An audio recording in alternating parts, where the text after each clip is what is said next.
Bueno, pues bienvenidos a Arábari Burús, la conferencia de José Ramón Díaz de Durana. Hoy toca artesanos, mercaderes, campesinos en la sociedad vitoriana bajomedieval. Ramón Díaz de Durana es un habitual de la Fundación Sancho el Sabio. Yo llevo 36 años, o sea que Ramón, pues eso, más o menos, el tiempo que... A mí ya me echaba broncas el fundador. Jesús Olaizola. O sea que eres ya veterano en el lugar. Una presentación de José Ramón Díaz de Durana, catedrático de Historia Medieval en la Facultad de Letras de la Universidad del País Vasco desde el año 2002. Es docente en el grado de Historia y en las aulas de la experiencia. Del grupo de investigación consolidado del gobierno vasco, Sociedades, Procesos, Culturas, siglo VIII al XVIII, entre el 22 y el 25, y del proyecto de investigación, es investigador principal del proyecto de investigación del Ministerio de Ciencia, Innovación y Universidades, Violencia y Transformaciones Sociales en el nordeste de la Corona de Castilla, 1200-1525. Entre el 22 y el 26 en este proyecto. Es también responsable del doctorado interuniversitario, Universidad del País Vasco, Universidad de Valladolid, Europa y el mundo atlántico, poder, cultura y sociedad, en este caso desde diciembre de 2009. Lo importante y lo fundamental en el comienzo es la tesis doctoral dirigida por José Ángel García de Cortázar, al que le hicimos un acto casi de homenaje, ¿no? Yo creo que ya con la fecha que tienes, la fecha de la tesis doctoral, haremos una publicación también. Está bien. Tesis doctoral alaba en la Baja Edad Media, crisis en recuperación y transformaciones socioeconómicas, 1250-1525. Dirigida, como he comentado, por José Ángel García de Cortázar y publicada en 1986. Y bueno, una serie de publicaciones más y actualmente, pues por terminar, que también participa la Fundación Sancho el Sabio, pues la publicación, o sea, coordina la publicación de los libros de cámara, las actas municipales de Vitoria. Ahí es un proyecto en el que tenemos bastante ilusión, que tendrá, lo suelo comparar al catálogo de la diócesis, siempre digo lo mismo con esto, por la extensión, el tiempo y los volúmenes que irán apareciendo, ¿no? Pues nada, agradeceros la presencia y empezamos, un poco justos, pero Ramón... Muy bien, muchas gracias, ya lo siento haber empezado tan tarde, pero... A veces los pendrive no acaban de recoger el contenido que uno quiere que tengan y pasa lo que pasa. Bien, bueno, en primer lugar, muchas gracias por venir a la conferencia y por supuesto gracias a la Fundación Sancho el Sabio, a Isabel Mellén y a Jesús Zubiaga, que me han cursado la invitación para estar aquí hoy.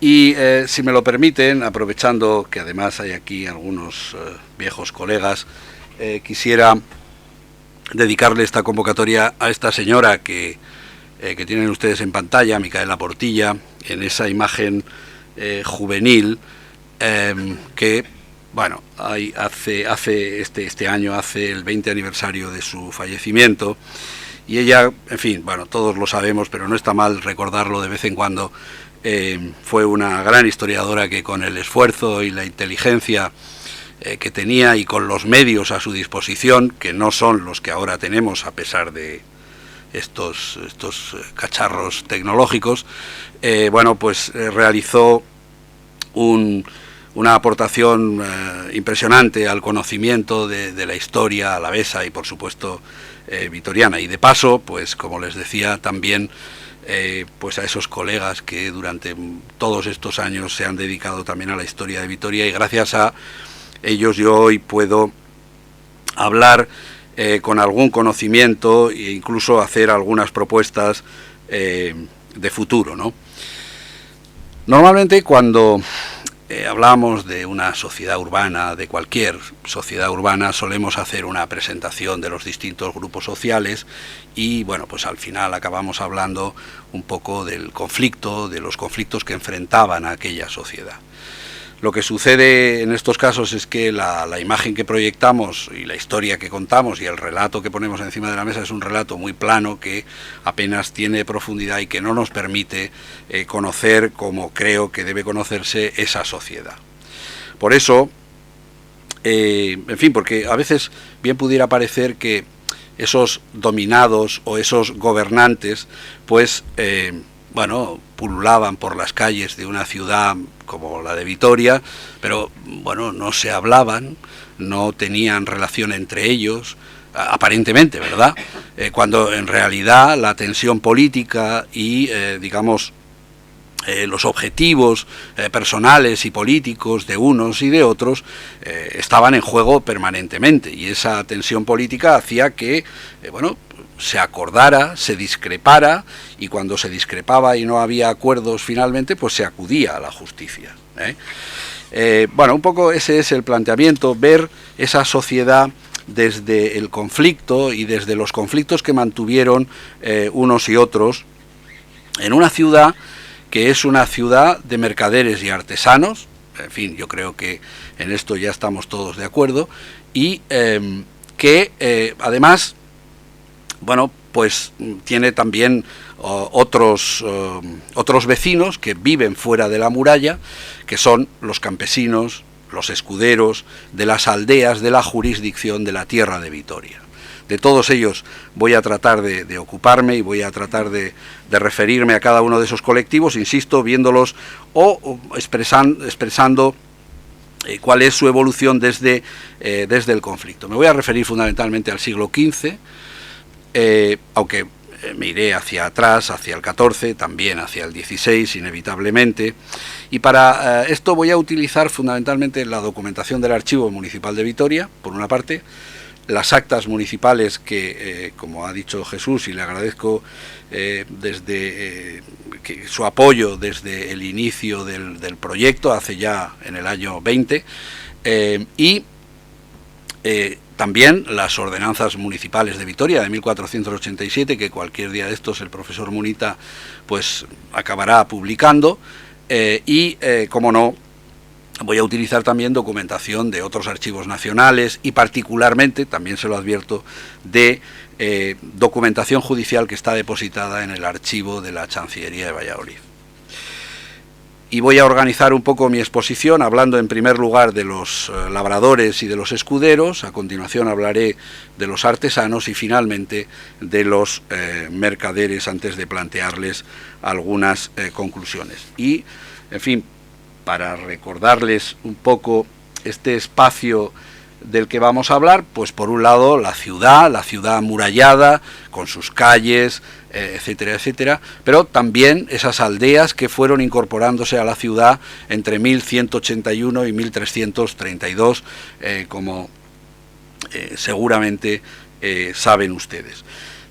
Recuerden además, aunque esto no les he traído el mapa correspondiente, pero tengan en cuenta que además de estas aldeas que la ciudad acabó incorporando entre esas fechas, además hubo esto que llamamos un señorío vitoriano. El Burgo, Alegría, el Valle de Zuya fueron incorporadas a Vitoria en 1484 y la Villa de Bernedo y su tierra también lo fueron entre 1490 y 1492.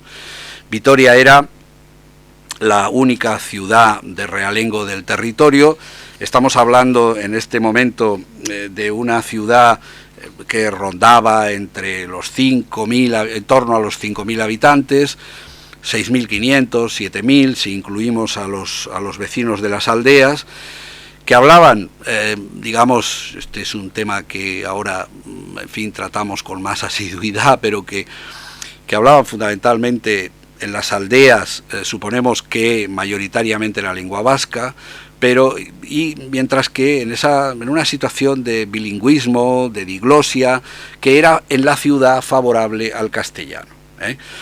En todo caso, una ciudad completamente amurallada, con calles pavimentadas, organizadas en torno a 18 vecindades, como saben, en las que trajinan, unas calles en las que trajinan hombres y mujeres que se dedican a los oficios manuales, pero también digamos que transportistas, tenderos, mercaderes, judíos, clérigos y por supuesto clérigos de las iglesias de la ciudad, y también a partir de 1498 los canónigos que se van a instalar en la iglesia de Santa María, futura colegiata, como saben. Bueno, en primer lugar quería referirme, como les decía, a los labradores de la tierra y de la jurisdicción de Vitoria. Son sin duda el grupo más numeroso de los habitantes de las aldeas, en torno más o menos a 1/3 de la población de la ciudad, y a partir de la crónica de Alfonso XI, algunos autores han insistido, machaconamente a veces, que los labradores formaban también parte de la llamada Cofradía de Arriaga. Bueno, esa tesis no tiene a estas alturas ningún fundamento, aunque ustedes probablemente se la puedan encontrar todavía entre las lecturas que puedan hacer. Ninguna de las peticiones de los hidalgos sancionadas por el rey en 1332 se referían o están relacionadas, mejor dicho, con los intereses de los labradores. En absoluto están relacionadas con los intereses de los labradores, todo lo contrario. La única que lo hace precisamente para referirse al derecho de persecución que el rey, Alfonso XI, entrega a los hidalgos, a los escuderos de las aldeas, entre otros, para que persigan a los labradores cuando abandonen las explotaciones de los hidalgos. No parece compatible estar en la cofradía de Arriaga y al mismo tiempo digamos, ser perseguido por aquellos que estaban en la cofradía. Alguien tenía que huir del lugar. Bien, además, a partir de 1332 y hasta el final del antiguo régimen, labradores e hidalgos mantienen un soterrado conflicto en torno a los bienes de las hijas de los labradores, que casaban con los hidalgos,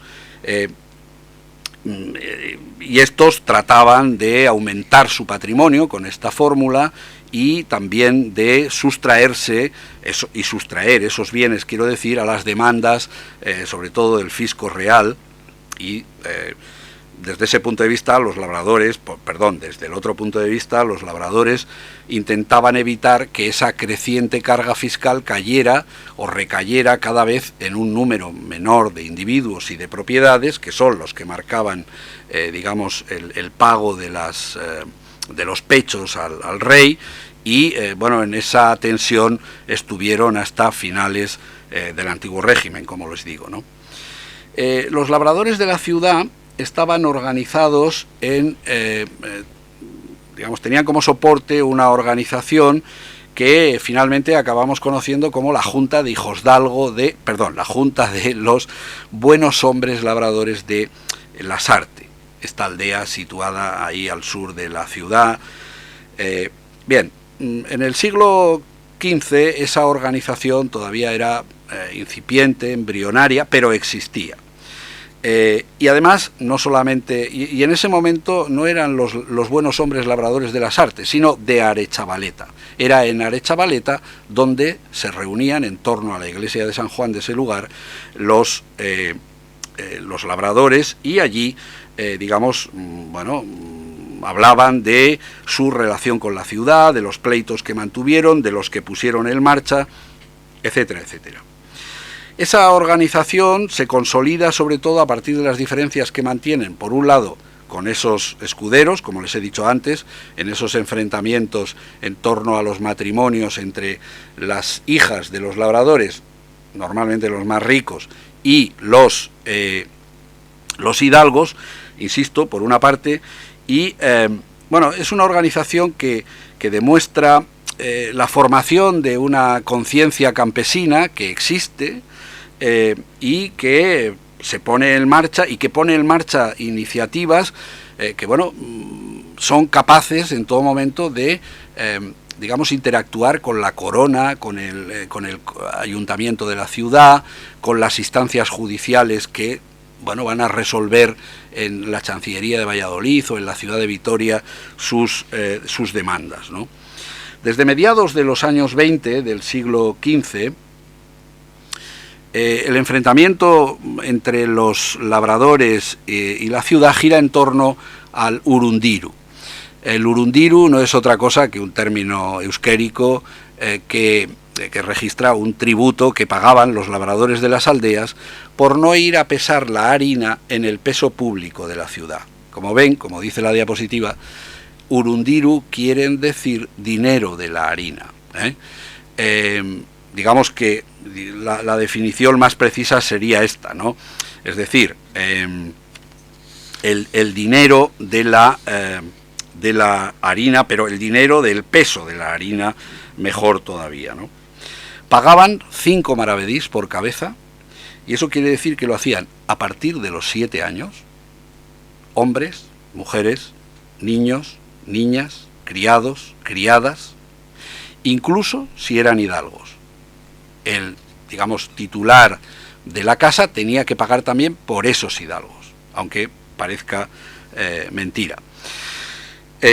Y por supuesto, en absoluto se tenía en cuenta la riqueza de los individuos a la hora de pagar, algo que los labradores utilizaron siempre como argumento para enfrentarse a la ciudad. La tensión entre los labradores y la ciudad era creciente, como ven en el texto de la diapositiva, y se manifiesta especialmente cuando los recaudadores visitaban las aldeas y, digamos, entraban en las casas, descerrajando la puerta de las casas y rompiendo las puertas, digamos, donde se encerraban para huir de esos recaudadores, fundamentalmente las mujeres y los niños y las niñas. Se preguntarán ustedes por qué, y seguramente que ya han encontrado la respuesta. Si pagaban a partir de los 7 años, era porque era necesario saber si un niño tiene en torno a los 7 años, se le están cayendo los dientes de leche, ¿verdad? Y le están saliendo otros nuevos, y esa era, entonces, las humillaciones que cometían con los niños y las niñas de los hijos de los labradores, era una de los elementos de tensión que se producía, aparte de las prendas que tomaban, etcétera, etcétera, por el impago de ese tributo, ¿no? Bueno, esa activa resistencia de los campesinos que fue acumulando, yo creo que se puede hablar de resentimiento, de odio frente a los recaudadores, frente a, por supuesto, los gobernantes urbanos que, digamos, impulsaban ese cobro, acabó canalizándose judicialmente en una demanda que se presentó en la Chancillería de Valladolid en 1508.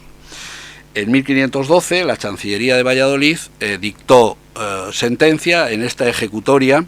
Inicialmente le dio la razón a los aldeanos y, sin embargo, al año siguiente se la quitó. Lo hizo utilizando un argumento que, bueno, pues la verdad no se lo creyó nadie, así entre nosotros. Quiero decir, utilizó el argumento de que era un derecho, no era un tributo, y como ese derecho venía cobrándose desde tiempo inmemorial, hacía más de 50 años, pues entonces ese tributo, se reconoció a la ciudad la posibilidad de cobrarlo, Bueno, en fin, como ven, el Ayuntamiento de Vitoria tuvo una gran alegría ese día, porque lo que hizo fue poner en pergamino la ejecutoria y además iluminarla de esa manera tan preciosa. Como ven, es la primera, bueno, no es la primera vez, pero lo hace con el escudo de la ciudad, como pueden ver, y realmente es desde el punto de vista escriturario, que diría el profesor Munita, una preciosidad. Los jueces vallisoletanos, como les digo, hicieron esta sentencia y además pusieron perpetuo silencio a los labradores de las aldeas, para que no volvieran a pleitear sobre esta cuestión. Los jueces a veces se equivocan, y los aldeanos siguieron pleiteando con la ciudad sobre este tributo, y, bueno, hasta conseguir su desaparición a partir de 1759. El que tienen ahí, el texto que tienen ahí es el texto del fiscal de la Corona en 1759. Fíjense, bueno, por leer solamente el final, bueno, estas líneas en negro que aparecen, ¿no? Sin respeto ni consideración ni pobres ni de ricos, que manifiesta lo repugnante y gravoso de su exacción. Un ilustrado. Sus compañeros ilustrados vitorianos, los munícipes vitorianos, querían que los campesinos que habían muerto entre 1700 y 1750 pagaran el urundiru. Por eso nuestro querido colega Alfonso Otazu escribió un artículo en el que hablaba de las almas muertas de Vitoria, en referencia a estos campesinos a los que se les exigía que incluso después de muertos debían pagar el urundiru. Bueno, la segunda cuestión a la que quería hacer referencia es a los escuderos de la tierra y jurisdicción de Vitoria. Los hidalgos de las aldeas vitorianas, salvo excepciones, no eran caballeros, sino que eran escuderos. Estos escuderos, tal y como lo denominan los textos de la época, seguramente fueron alcanzando esa condición durante el siglo o desde el siglo XIII, persiguiendo el disfrute de toda una serie de privilegios como lo hacían los hidalgos castellanos de la época. Eran en todo caso el eslabón más débil de la cofradía de Arriaga. Algunos datos sobre esa posición de debilidad. Es significativo en ese sentido que la segunda petición que hacen los cofrades alaveses a Alfonso XI es la confirmación del estatuto jurídico de los hidalgos. A nadie se le ocurría, pensar o cuestionar, mejor dicho, la hidalguía de los Mendoza, de los Guevara, de los Rojas, de los Hurtado de Mendoza. Pero si alguien reclamaba que, digamos, como dicen ellos, se confirmara el estatuto jurídico de los hidalgos, es que ese estatuto jurídico, de una u otra manera, se ponía en duda. Y no solamente sucedió esto, sino que, bueno, evidentemente se confirmó el estatuto jurídico, dicho sea de paso que esto es importante, pero esa puesta en tela de juicio nos sitúa ante una debilidad manifiesta de esos hidalgos, y otra es que los hidalgos habitualmente deben ser juzgados por sus pares, por sus iguales, es decir, por jueces hidalgos. Sin embargo, en 1332 se indica muy claramente que deben ser los alcaldes de Vitoria los jueces de esos hidalgos que viven en las aldeas de Vitoria. Esto generó una tensión entre los escuderos y y la justicia de la ciudad realmente, impresionante, que no se resolvió hasta prácticamente 1476, cuando se produce una sentencia de la que luego hablaré. Los hidalgos estaban organizados en lo que conocemos como la Junta de Hijosdalgo de Lorriaga. Esta es una organización que sabemos que existe muy claramente desde 1551 porque contamos con toda la información relacionada con su existencia, es decir, una carta de fundación, unas actas, una organización interna, etcétera, etcétera. Sin embargo, como demuestra ese documento de 1510, obviamente esa organización existía previamente. Todos esos enfrentamientos, desde tan temprano momento como 1332 hasta 1476, fueron generando, digamos, esa organización en la que los escuderos se apoyaban para defender sus intereses frente a los labradores y frente a la propia ciudad. Desde ese punto de vista, José Joaquín de Landázuri decía que esa organización existía, pues más o menos desde el momento de la creación de la cofradía. Y la cofradía, Landázuri la retrotrae al 711, porque era la forma de organización del territorio a partir de la invasión musulmana. ¿De acuerdo? Bueno, Landázuri escribió cuando escribió y tenía algunos intereses relacionados con su intento de crear una organización del territorio alavés con una fecha tan temprana como el 711. Pero eso no casa con la documentación que tenemos. La primera documentación que tenemos sobre la cofradía es de 1258.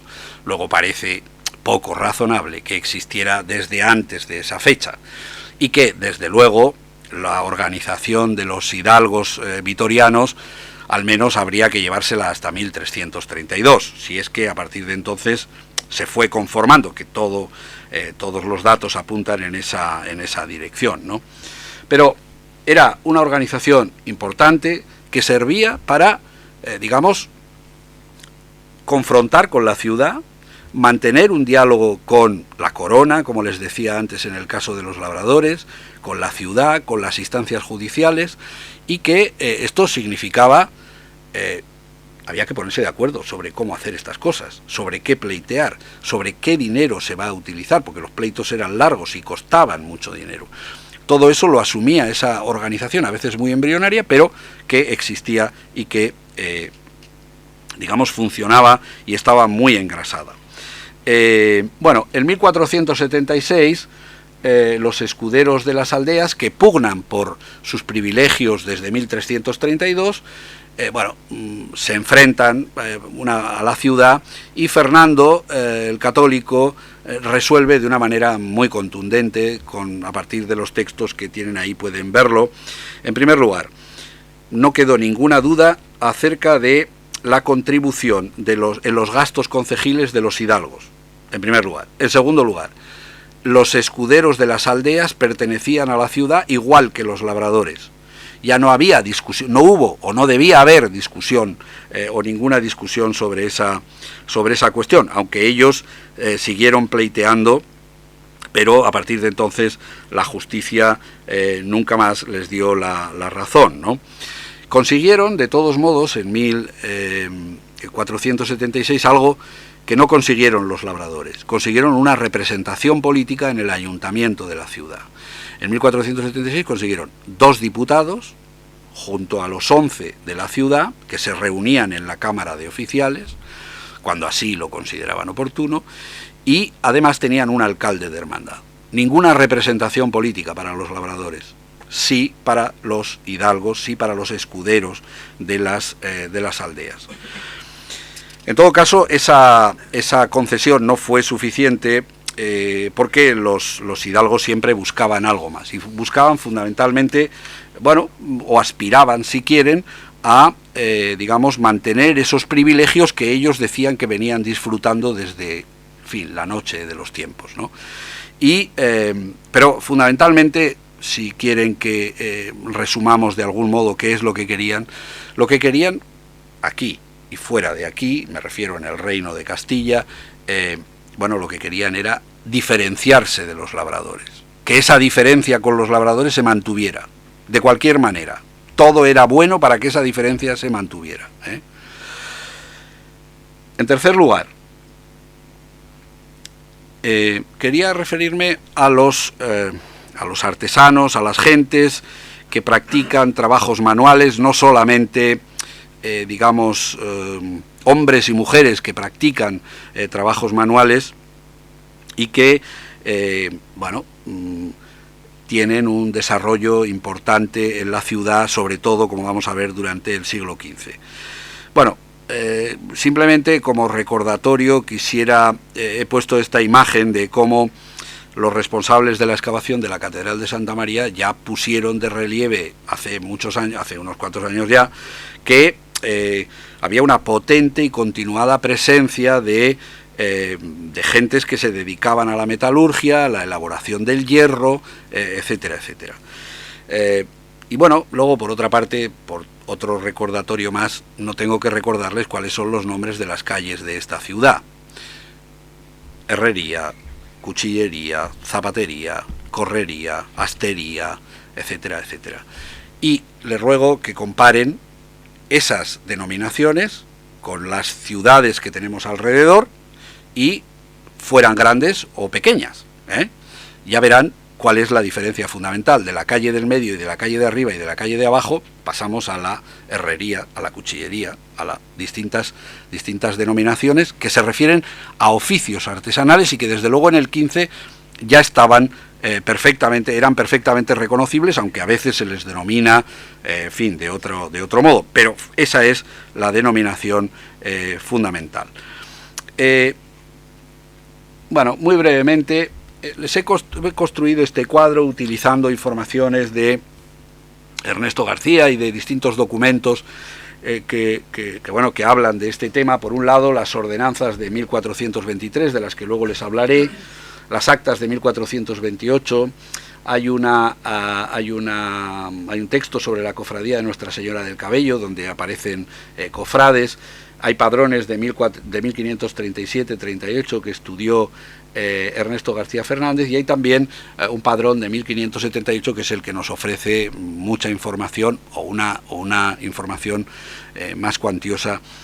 Los datos no es que no sean relevantes, pero desde luego no son en absoluto definitivos, pero sí nos dan una indicación de cuáles eran las actividades fundamentales, por una parte, y de cuál era la relación entre unas y otras. Desde ese punto de vista, pues, en fin, hay toda una serie de rasgos distintivos que me gustaría trasladarles. Por un lado, la producción tanto del textil o de la piel o del sector de la piel está dirigida fundamentalmente a satisfacer la demanda de la propia ciudad y del hinterland más inmediato de la ciudad, por una parte. Las actividades más relevantes son el textil y la piel. Son dos actividades que toman la materia prima en bruto, las dos materias, la que sea, la piel, la lana, y que la elaboran y, digamos, acaban desarrollando distintos productos relacionados con la lana o con la piel, y en el caso de la lana, obviamente, la mayor parte de esa lana, en un porcentaje altísimo, pasa a los puertos cantábricos y desde allí a los grandes centros de producción europeo. Los oficios relacionados con y son además dos sectores en los que abunda un tipo de trabajadores que en los demás está, su número es más reducido. Me refiero a aquellos braceros, jornaleros que trabajan en momentos de la producción o de la elaboración de los distintos productos que necesitan una mano de obra abundante y que no necesitan una mano de obra, digamos, especializada. Este es el terreno del trabajo femenino, y esto incluye no solamente el textil y la piel, sino, como se ha demostrado, aunque no en Vitoria, pero como se ha demostrado en otros sitios, en la construcción, por ejemplo, ¿no? Que era habitual ese trabajo femenino en ese tipo de labores. Lo relacionado con el textil, insisto, les traigo aquí un texto que es este de la instalación de los 60 telares en la ciudad en 1497. Bueno, no se sabe si al final acabó instalándose en la ciudad, pero la discusión existió y probablemente, quiero decir, seguramente el textil creció a partir de ese momento en Vitoria, ¿no? Digo esto porque si se fijan en el texto, espero que se vea bien, sí. Se habla de cómo que esta dicha ciudad está muy despoblada y disipada. Se puede mentir mucho, pero tanto no era razonable, desde luego. Estaba muy y despoblada y disipada, y dice que algunas veces entre las personas que hasta ahora la han regido y gobernado se ha hablado y platicado que sería bueno dar orden de que hubiese en ella oficiales pañeros y que por premio hubiese 60 telares para labrar paños. Siempre hay una preocupación por parte de aquellos mercaderes, en este caso, que controlan todo el proceso de producción. ¿Y por qué? Que hubiese 60 telares para labrar paños, con que los pobres tuviesen en qué trabajar y vivir, y que estos 60 telares fuesen repartidos entre las personas que, por diputación de la dicha ciudad, se hallasen que los podían tener y proveer de lanas y de todo lo necesario. Es decir, van a ser los mercaderes de la ciudad los que al final van a crear esos 60 telares y se van a, digamos, apoyar en la producción para, digamos, enriquecerse aún más. En fin, respecto a la piel, este era también un sector importante. Les he puesto, por un lado, algunos textos que demuestran ese crecimiento constante y, en segundo lugar, pues estos curtidores en fez, porque esta, bueno, no sé si con semejante extensión, pero en la Plaza Nueva calculen un espacio, perdón, en la Plaza de la Virgen Blanca calculen un espacio de para tinos de pelambrear de este tipo, que no está nada mal. Esto olía hasta en Salvatierra, o sea, esto tenía que ser tremendo, el olor de esos, digamos, de esos trabajadores de la piel, ¿no? Pero fíjense, ha crecido el dicho oficio en la dicha ciudad, que para ella, para fuera de ella se hace labor, por una parte, y luego distintas indicaciones de un gremio muy potente que impone su ley a la hora de que no se traigan zapatos a vender en la ciudad, o con apercibimiento de que si lo hicieren pues que se lo van a quemar, o bueno, que había 2 adoberías en la ciudad que funcionaban, aunque fueron sacadas fuera de la ciudad más adelante, o en estas fechas de finales del siglo XV, ¿no? En todo caso, más allá de los relacionados con estos 2 asuntos del textil y de la piel, los datos disponibles yo creo que permiten afirmar que la evolución de los artesanos vitorianos es paralela a la de otras ciudades europeas y peninsulares: diversidad de oficios, creciente especialización, control regio y municipal y, sobre todo, una férrea organización que, como nos proporcionan, por ejemplo, las ordenanzas. Un momento, que se ha revelado. Las ordenanzas de la Cofradía de Santiago de Sastres y Tundidores, donde se expresa con toda claridad que, porque nuestros oficios sean más honrados, que de ellos usen los que saben, pues que tiene que haber unos exámenes para que quienes vayan a ser maestros de la, digamos, de la especialidad, pues deben pasar ese examen, un examen que dirigen los maestros de los distintos talleres artesanos y que hacen a los oficiales. Pero, en fin, como ven también, bueno, sería grandísimo cargo si los mercaderes de traperos hubiesen de vender unos paños por otros.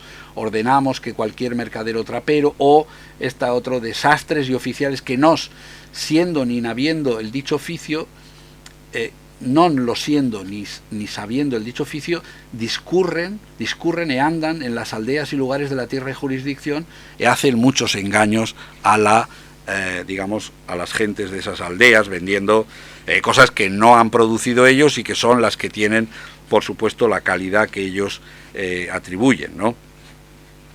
La organización de la actividad profesional, por tanto, frente al intrusismo, es otro de los elementos. Y otro de los elementos no menos importantes es que los talleres artesanos no eran una balsa de aceite y de agua templada, sino que la tensión en ese supuesto espacio de armonía era muy notable, y la conflictividad entre maestros y oficiales debía ser tan notable como la de otras ciudades que conocemos mejor: salarios, bolsas de trabajo, presencia de jornaleros en oficios como el textil o la piel, en fin, todos esos elementos generaban una distorsión permanente entre unos y otros que figura entre los problemas que unas veces suponemos y otras veces constatamos en esos talleres artesanos. No existen datos, la verdad, que atestiguen una temprana organización de eso que luego vamos a llamar gremios, una organización corporativa que ahora se manifiesta de otra manera, en forma de estos cabildos o cofradías, como antes les enseñaba en esas ordenanzas de la de Santiago. Pero puede afirmarse ya muy claramente que en el primer cuarto del siglo XV estaba plenamente consolidada. En 1423 los cabildos artesanos de la ciudad acaban elaborando unas ordenanzas que luego les mostraré, que desde luego evidencian su potencia y su influencia política, aunque uno de los rasgos que caracteriza a esos artesanos y fundamentalmente a los artesanos, desde luego a los oficiales y en menor medida a los maestros artesanos, es que son apartados de la vida política municipal.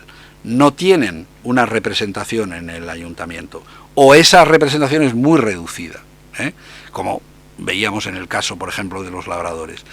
No tienen una representación en la que exponer su voz, sobre todo en aquellos momentos en los que pues se toman decisiones relacionadas particularmente con las derramas, con la fiscalidad, y esa situación es otra de las características comunes. Cabildo, cofradía, es decir, una aureola religiosa, ¿verdad?, detrás, entre lo profesional, lo espiritual y los cuidados. Fíjense que en esos talleres hay aprendices que cuando mueren pueden tener menos de 7 años. Un pequeño detalle. Ya empezaban a pagar el urundiru y además trabajaban en el taller artesano a cambio de comida y techo, y poco más, y aunque no tenemos, que yo sepa, contratos, ¿verdad?, pero esto era lo habitual también en otros sitios, y además si tenían menos de 7 años no era necesario enterrarlos con 4 antorchas, sino con 2, Esto es lo que dice esta ordenanza de la Cofradía de Santiago. Aunque también, cuando se producía la muerte, por ejemplo, de un artesano, los mayorales, es decir, quienes dirigían ese cabildo o esa cofradía, pues buscaban trabajo, etcétera. Este es el momento también de las mujeres de los artesanos, que de hecho se hacen cargo del taller artesano, aunque, claro, no podían ser ellas las que estaban al frente. Y había un tiempo en el que se les dejaba y se les mantenía esa posibilidad, pero después tenían que casarse o cerrar el taller, etcétera, etcétera. La primera noticia que tenemos sobre esas ordenanzas son las de 1423. Aprovecho común e bien e sosiego de esta dicha villa de Vitoria de los vecinos e moradores en ella en su tierra, que son confirmados en 1423 por un corregidor, Álvaro González de León, que llega a Vitoria fruto de la interlocución entre esos artesanos y la corona, porque en el ayuntamiento no les hacen ni caso. A partir de ahí, el rey manda un corregidor, y ese corregidor es el que, digamos, elabora unas ordenanzas que evidencian los problemas internos que existían en la ciudad, entre los cabildos y los gobernantes, y entre esos cabildos y los bandos urbanos de Ayala y de los de La Calleja, ¿vale? Bien, esas ordenanzas pretendían, como ven en estos textos, fundamentalmente 3 cosas. Una, o 2 si quieren, por resumirlos. Una, el mantenimiento del orden público, es decir, las ordenanzas reflejan claramente que no puede haber disturbios, que las armas no se pueden utilizar, que no se puede atender a los apellidos de Ayala o Calleja y participar en los tumultos que se creen desde entonces, porque eso lo que hace es, impedir el normal desarrollo de la actividad artesanal en la villa. Y en segundo lugar, lo que pretenden, entre otras cosas, pero esta es una demanda importante, tener una mayor presencia en la vida pública de la ciudad, y tener la posibilidad de participar en las decisiones que se adopten en el ayuntamiento, sobre todo, como les decía antes, en materia fiscal. Y además, tener también una representación entre los oficiales de la ciudad. Algunos de esos oficiales entran en el ayuntamiento, pero la representación es mínima. Y, lo mismo les va a suceder en 1476, cuando, ya se lo contaré, pero se van a quedar también fuera del ayuntamiento. Por lo tanto, esas eran las pretensiones. Pero ¿cómo lograr esto?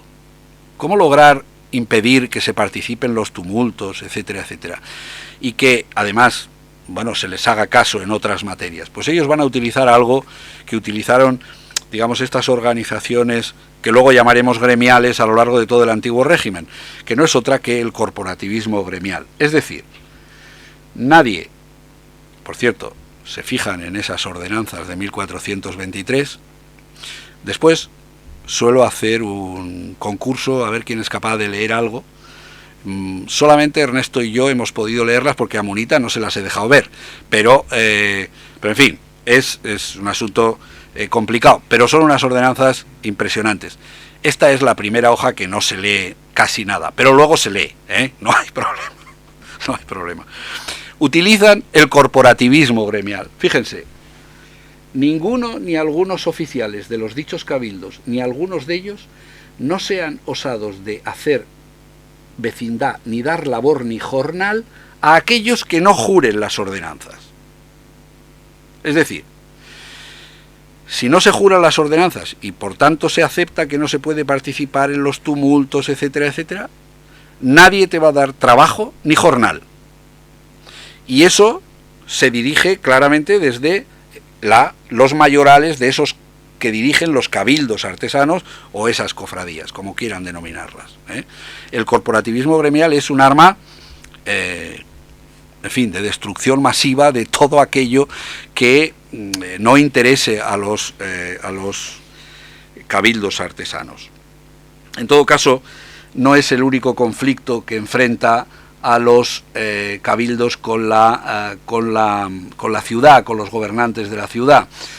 En las actas municipales y también en las ordenanzas que, insisto, están a punto de publicarse de Vitoria de 1487, se aprecia cómo hay un interés especial por parte de quienes gobiernan la ciudad para que los artesanos, cuyo número ha crecido de una manera muy notable, sobre todo ya a finales del siglo XV, salgan de la ciudad e instalen sus talleres artesanos fuera de las murallas y se instalen en digamos, sobre todo en la plaza del mercado, donde ahora es la Virgen Blanca, más o menos.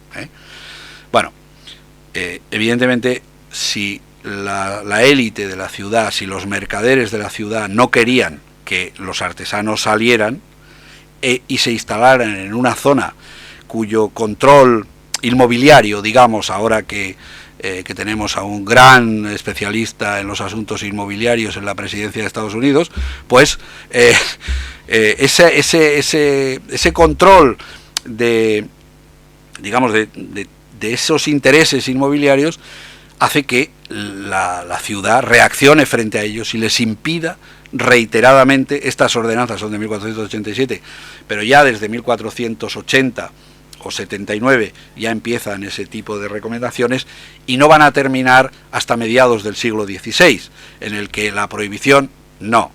Luego. Bueno, sí, ya. Simplemente que retengan los oficios que se permiten estar, barberos y mesoneros. Sí, claro, porque los mesoneros, cuando llegaban la gente de fuera, y bueno, pues era la única posibilidad que tenían, ¿no? Bueno, bien, por lo tanto, además, ese pequeño conflicto, insisto, entre los artesanos y la ciudad.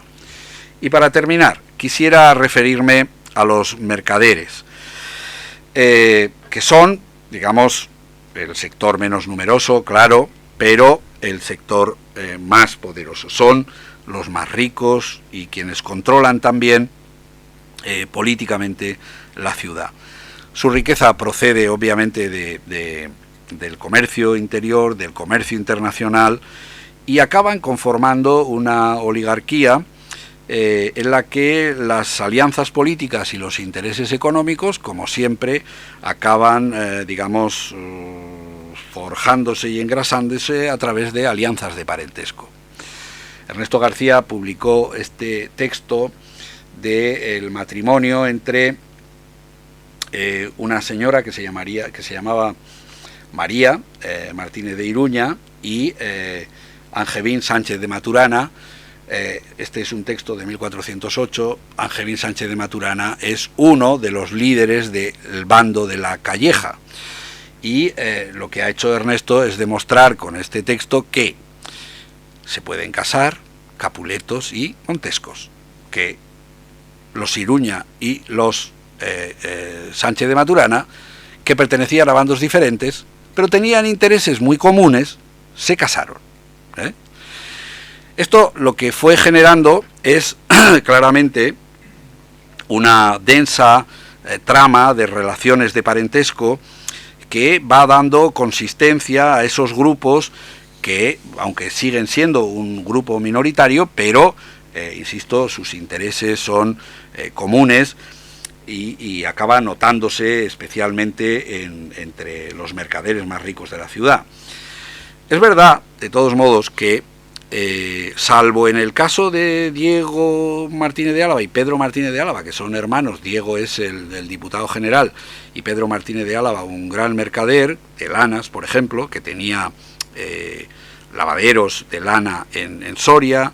Bueno, van a fundar mayorazgos, pero el resto utilizan formas de transmisión de los bienes. Incluso en el más rico de la ciudad, pues sí, utilizan la mejora, el tercio de mejora, el quinto, tal, pero al final lo que ocurre es que no se están comportando en ese sentido como los grandes nobles, que crean mayorazgos, en fin, y que solamente en el caso, insisto, al menos en la primera etapa del siglo XVI, son los Álava los que acaban fundando mayorazgos. La actividad principal, pues obviamente, y de donde procede fundamentalmente su riqueza, es del comercio internacional, entre otros, también el regional, el interior, digamos, ¿no? No quiero extenderme, pero sí quiero recordarles algunas, porque en el fondo, en el 15, siguen utilizándose padrones que ya se utilizaban anteriormente, patrones, quiero decir. Por ejemplo, las cuentas y gastos del rey Sancho IV, donde aparecen mercaderes vitorianos que exportan exportan hierro e importan paños, y allí ya están, gentes importantes de la ciudad. Para que se hagan una idea, importaban tejidos que era el 96% del valor de lo que se descargaba en la costa, porque las cuentas de Sancho IV lo que hacen es medir los diezmos de la mar, y por tanto el pago que se hacía de las mercancías que salían y que entraban. El segundo hito son los Calendar of the Patent Rolls de Eduardo I, II y III, donde encontramos entre 1292 y 1338 a un grupo de mercaderes vitorianos, entre los que está alguien que se llama Angelín Sánchez de Maturana, que ya lo conocemos, en fin, y que fundamentalmente se dedican a traficar con lana y telas y hierro entre los puertos vascos, franceses e ingleses. Y les recuerdo que Vitoria también pertenecía a, luego si quieren comentamos esto, pertenecía a esa, digamos, organización que no era otra cosa que la Hermandad de las Villas de la Marina de Castilla, todas las villas costeras de la costa cantábrica y Vitoria en el interior. La única villa del interior era Vitoria, y por tanto también sus mercaderes. Durante el 15 practican, como les digo, ese tipo de comercio, y la lana juega aquí un papel fundamental. Como les decía, Pedro de Álava, por ejemplo, tenía un lavadero en Soria, en fin, que está perfectamente documentado, cómo la lana llegaba desde Soria y Cameros hasta Vitoria. En Vitoria, Diego Martínez de Maestu tenía una casa de la lana, y desde esa casa de la lana salía la lana hacia los puertos cantábricos y desde allí a los centros de producción europeos. Es impresionante, y quienes se han acercado a esa documentación pueden corroborarlo, cómo en los puertos cantábricos y flamencos los distintos miembros de esas familias de mercaderes vitorianos controlan la llegada de las mercancías y la salida de paños, fundamentalmente, y unos mercaderes que están viajando, y viajando mucho entre los distintos lugares, y a partir de ahí el papel que me parece también que debe resaltarse, de las mujeres de estas familias de comerciantes que jugaban un papel central en la gestión de los negocios en la ciudad, en la gestión del patrimonio y en la representación de sus maridos ante el concejo o en los pleitos que movían en las distintas instancias judiciales, que eran abundantes, por cierto. En ocasiones, la riqueza y la posición social de esta élite, formada muchas veces en las universidades castellanas, Ernesto García Fernández ha hecho una relación de licenciados y bachilleres y doctores de esas universidades en Vitoria. Bueno, les recuerdo, Martín de Salinas fue tesorero de los Reyes Católicos. En fin, hay toda una serie de gentes que van a empezar a trabajar, digamos, al servicio de la corona, por una parte, y también recaudando las rentas reales, particularmente las alcabalas, en la merindada y en Ebro, en fin, y en otros ámbitos. Hay gentes también que se dedican al préstamo. Les recuerdo, Juan Sánchez de Bilbao, quizá es el que conocemos mejor, pero también Francisco de Salvatierra, Diego Martínez de Salvatierra, son gentes que son prestamistas y que actúan permanentemente en la ciudad. No quiero cansarles mucho con esta cuestión, pero Ernesto García Fernández ha elaborado esta tabla en la que aparecen los enterramientos en los monasterios de San Francisco y de Santo Domingo, que los hemos perdido, obviamente, pero allí se enterraba buena parte de esa élite de la ciudad, no lo hacían solamente en San Francisco o en Santo Domingo, sino que también lo hacían en la futura colegiata de Santa María, donde acabarán enterrándose pues algunas familias importantes de la ciudad, entre otros los Salinas, los Esquivel, o en otras digamos, iglesias vitorianas, como por ejemplo San Pedro, que era la iglesia de la Calleja, pues se entierran en esa iglesia. Pedro, en concreto Pedro Martínez de Álava, o también este mercader que, en fin, me encanta su tumba, García Martínez de Estella, que igualmente se entierra en San Pedro, o se hacen construir,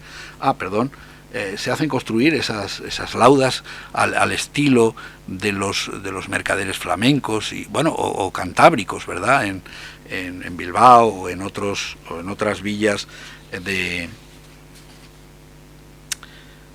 la costa cantábrica. En fin, los palacios, el Bendaña, el Palacio de la Casa del Cordón, el de los Salinas, aunque sean tardíos, aunque salgan de nuestra cronología, pero igualmente representan bien qué es lo que está pasando. Y hay una cuestión sobre esto que no quiero, antes de terminar, dejar de decir. Nuestros protagonistas, estos miembros de la élite, evidentemente son mercaderes, fundamentalmente, o gentes que trabajan al servicio de la corona. Pero eso no quiere decir que sean nobles. Y tampoco eso no quiere decir que una de sus aspiraciones sea ennoblecerse. Pero en esta etapa que hemos visto, el XV, los primeros años del siglo XVI, todavía no se han ennoblecido mayoritariamente, y están construyendo en esos momentos esos palacios. Un buen ejemplo puede ser el Martín de Salinas, ¿no? que pasa de ser su papá tesorero de la reina católica, a su hijo, que es un embajador ante nada más y nada menos que Fernando, el hermano de Carlos V de Alemania, también conocido como el emperador, ¿verdad? El propio Fernando acabará siendo emperador. Cuando Martín de Salinas deja su carrera como embajador, es entonces cuando recibe ese ennoblecimiento. Como yo he colaborado a hacer esto aquí en público, como hay poca gente no pasa nada, pero ustedes pueden extenderlo si quieren. Quizá una de las equivocaciones que en este caso yo he cometido respecto a esta cuestión es que identifiqué a muchos de esos individuos con la pequeña nobleza, cuando en realidad no era así, no era así. Acabarán siéndolo, acabarán siendo nobles, y algunas veces nobles importantes, pero en este momento muy pocos sacan la cabeza, muy pocos fundan mayorazgo, muy pocos acaban teniendo un título que se les conceda, etcétera, ¿no? Otra cosa es que se arroguen la condición de hidalgos, que hagan, digamos, que se dediquen a la milicia, etcétera, etcétera. Pero, en fin, luego se acaban comportando como lo que son, como mercaderes, como etcétera, en el contexto de esas familias. Para terminar, y esta vez sí, 2 minutos. Además de estas breves indicaciones, no quiero terminar sin hacer referencia, digamos, al plano político, y yo, como soy un clásico, diría que a la superestructura. Es decir, a esas formas jurídicas y políticas que son las que en última instancia están detrás de la organización de esa sociedad que les acabo de contar. Y desde ese punto de vista, en cuanto a los banderizos, quizá crean que nuestra comprensión sobre ese asunto ya está cerrada, en absoluto. A mi juicio, yo creo que no. Primero, desde el punto de vista de la propia denominación, Ayalas y los de la Calleja. Bueno, quizá igual debiéramos, y esto no soy yo el primero que lo insinúo, quizá debiéramos empezar a pensar en otras cosas, entre los Ayalas situados en el Campillo y los Callejas situados al lado de San Pedro. Es decir, una ubicación de los bandos en un plano geográfico como sucedía en otras ciudades castellanas de la época. Estoy pensando en Santander, por ejemplo. Por ejemplo, esto tenemos que darle una vuelta. Yo creo además que nos hemos fijado mucho en integrar en el contexto general de la lucha de bandos en el País Vasco a nuestros banderizos locales, pero en realidad eso tiene poco sentido, porque la intervención de los banderizos, los avendaños, los grandes linajes en la ciudad es muy reducida. Se produce a veces, pero es reducida. Y desde ese punto de vista, yo creo que hay que insistir todavía mucho más. Por ejemplo, como decía que había hecho Ernesto García Fernández, yo creo que tenemos una visión muy cerrada de quiénes eran unos y otros, cuando sabemos de sobra que eso en otros conflictos banderizos, la volatilidad, ríanse ustedes de la bolsa de Nueva York. Cualquiera que quería cambiar por razones de seguridad o por las que fuera de bando, lo hacía. O, como decía Ernesto, obviamente cuando hay matrimonios entre miembros de linajes que pertenecen a bandos diferentes. Toda esta situación hay que analizarla, yo creo que con más detenimiento, y hay que avanzar por ahí. Y hay otra cuestión que, bueno, yo creo que Ismael García ha planteado, que es qué pasa con el castillo de la ciudad. Es decir, en esta ciudad había un castillo, han visto el escudo de la ciudad, y había un señor del castillo. A partir de 1484 el castillo desaparece, y todo parece indicar que quienes se han llevado el gato al agua en este sentido son, los gobernantes de la ciudad. Y una vez que a partir de 1476 se impone el capitulado, nos encontramos con una situación en la que, la corona, que es quien ha impuesto el capitulado, no necesita ya tanto, aunque lo seguirá necesitando, y buena prueba de ello es la guerra de las comunidades y el intento de la Ayala, del conde de Salvatierra, de conquistar Vitoria en 1521, ¿no? Bueno, pues ese es otro asunto al que habría que darle alguna vuelta, porque debe tener alguna relación también con esos bandos, lógicamente. Y cuarto, respecto al juego político local, yo creo que es evidente que, y esto a veces no ponemos demasiado énfasis, es que los intereses de los Iruña y de los Maturana, eran los mismos. Y esos intereses nada tenían que ver con los de los artesanos o con los de los campesinos de las aldeas. Por lo tanto, menos filfa y más trabajar en saber cómo funcionaba ese asunto. Y la mejor prueba digamos, de cómo esos intereses comunes llegan a plasmarse es el capitulado de Vitoria de 1476. El capitulado es una reforma municipal que se extiende además a buena parte de las villas de la cornisa cantábrica a partir de 1476. Pero en el caso vitoriano, yo creo que no puede entenderse sino como un pacto político entre los Ayalas y los Calleja, entre aquellos Ayalas y Callejas que tenían los mismos intereses. Los que se quedaron fuera fueron los artesanos y los labradores, que no entraron a formar parte de los oficios municipales. Y ese pacto político, que en ese momento inicial de 1476, les recuerdo que solo se va a mantener hasta 1750, más o menos, o 40-50, no recuerdo ahora muy bien la fecha, que estudió Charo Porres en su tesis doctoral. Por lo tanto, es algo con unas consecuencias enormes para el futuro. Y desde ese punto de vista me parece que tenemos que avanzar en ese conocimiento, porque al final, ¿quiénes son los que van a acceder a esos oficios municipales? ¿Cuál es, si me permiten, el perfil del político del antiguo régimen en Vitoria?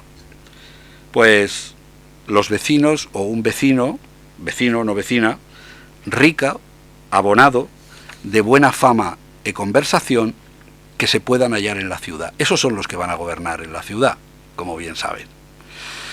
Por lo tanto, ¿quiénes cumplían esos requisitos? Pues obviamente los mercaderes, sus descendientes, etcétera, etcétera. Esa es la cuestión. Bueno, espero que les haya gustado un poquito solo y yo con esto termino, si me lo permiten. Muchas gracias por escucharme.